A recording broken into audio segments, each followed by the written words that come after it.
What's up, guys? This is the Mexikent, and I'm back with another fresh drinks review for you today. Today we're doing the Ukiyo Japanese Blossom Gin.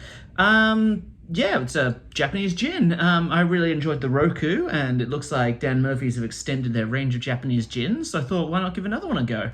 So this has got a bit more of a floral flavor, I'm guessing, from the Japanese blossom. It's talking about the cherry blossoms, or the sakura, I think it is. Yes, sakura, it says it on the back. I'm not that clever. It's got a bit of juniper and spice before infusing the delicate taste of sakura flower and mandarin for a fragrant and citrus-forward gin. Serve with tonic or soda to truly appreciate the art of fulfillment. So there we go. This is an Endeavour exclusive, so you're only going to find it at BWS and Dan Murphy's. It was about $90, I think, about there, maybe a little bit less. Yeah, and it's 40% alcohol by volume. For the first time in a while, I'm actually doing the gin review in the 4 classic ways. Neat on the rocks. I've finally got the big ice cube, so that's actually more worthwhile than usual. In a gin and tonic, and I'm using the Fever Tree Indian tonic water. I was going to try and grab the light tonic because I thought it might be a bit more of a floral herbaceous one. I didn't want the taste of tonic to cover it up, but I couldn't find any, so we're using the regular one. And Tom Collins, and forgive me, I have forgotten the lemon slice. Forgot to buy it and couldn't be fucked going out, frankly, so I'm not doing that. But you can tell it's a Tom Collins because it's got that color gradient, so it's you know what it's meant to be. So we'll get into it. We'll start with it neat. Yeah, haven't done the Tom Collins for a while. I fell out of love making cocktails. I don't know why. I haven't had a reason to make them, but you know, this gin looks pretty good. I splashed $90. I thought, yeah, let's make it a good one. It smells a bit sweet, like a bit of vanilla. Did they say vanilla, or am I just imagining that? No, they didn't. But yeah, no, I think there's hints of vanilla. It might be coming from the cherry blossom, because I think, you know, vanilla's a bean, so I was going to say it's a flower, but that's a lie. Oh, I'm sure it does flower as well, but yeah, it's a bean, so that's quite nice. There's a little bit of sweetness to that. Not getting too much other than the gin at the back, although I should say, actually, because it starts with distilling a shochu spirit rather than vodka, which is pretty much what a lot of gins do. It's basically a vodka, then they toss in the juniper. I know I'm oversimplifying it a bit there for you real gin heads, but yeah, that's the gist of it. We'll get into it.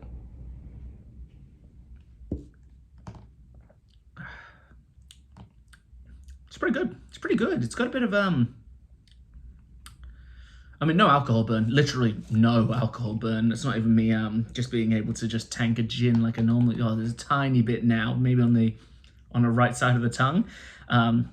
If that flavor map that we all saw in primary school was accurate, which I think has been debunked. I think it's turned out that's a lie. I think it's just indicative, but not actually accurate. Fun fact, assuming I'm not dribbling here. Yeah, a little bit of vanilla in that. I would have liked the floralness to come forward a bit more. I'm hoping the bubbles in a tonic will aerate it a bit and bring it through. I suspect the Tom Collins will actually completely suppress it. So the Tom Collins might have been a bad call. We'll have the on the rocks now.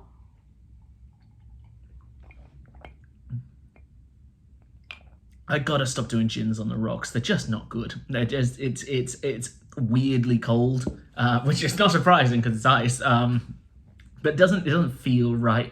It makes it taste stronger somehow. I don't know, but not in a good way. It just amplifies the alcohol part of it. I'm still getting a lot of vanilla on that. It's a really weird one, actually. But there is a little bit of herbaceousness on it. A little bit of florality.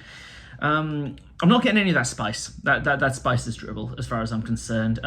It's a nice bottle as well, actually. I should probably clarify that it's just the color of the top part of the bottle. It's not actually a purple gin. Yeah, just in case people thought it was. We'll get into the gin and tonic.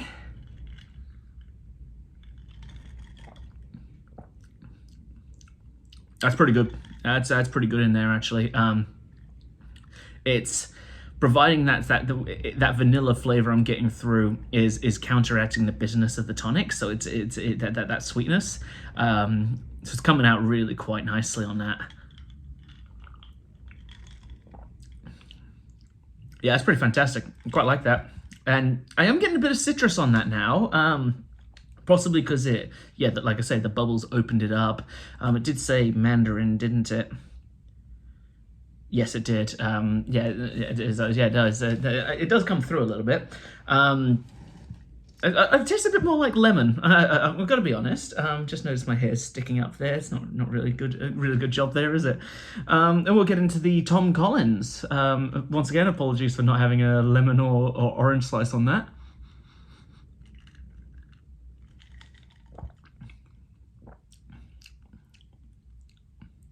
Tastes like lemon juice and soda water. I may not have made that strong enough. It's got 60 mils of gin in there. Don't you worry. But yeah, it's probably not coming out as strong as I'd like. Possibly because I didn't stir it, so you can get the color gradient. So it's possible I've just had like lemon water, soda water with the teeniest bit of lemon that's floated to the top. So we'll have another sip.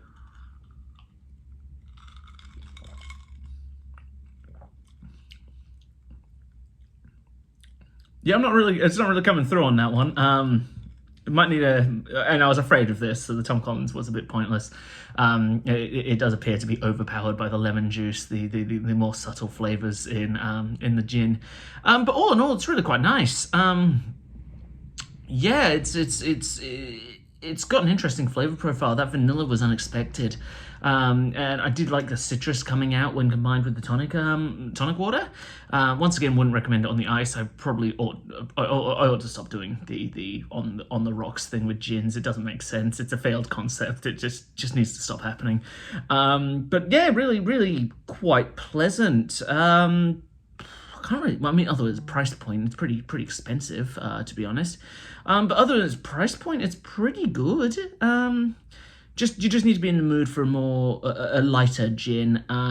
It's not going to be one of those really flavor forward ones. You know, you get some of those smoky ones, or you get something like the Roku, for instance, which is really citrus forward, or that Irish gunpowder gin, the Droshambo, something like that.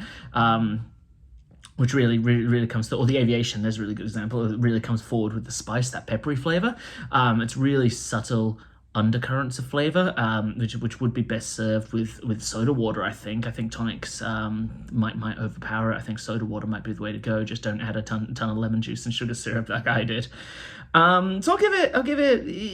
It's got its niche, I think, but it certainly doesn't serve all purposes like a Prairie gin does, which really can go in kind of anything, and has a better price point. So I'll give it 8 out of 10. I think. Sorry, 8 Ukiyos out of 10 Japanese blossom gins. Hachi Ukiyos, if you will. That's 8 in Japanese. Yeah, so 8 out of 10. If you like the content, go ahead and smash that subscribe button. If you want to watch another video, go ahead and click that button right there. I'll make it the Roku, assuming I reviewed it. I think I did. Once again, guys, this is the Mexikent, signing off.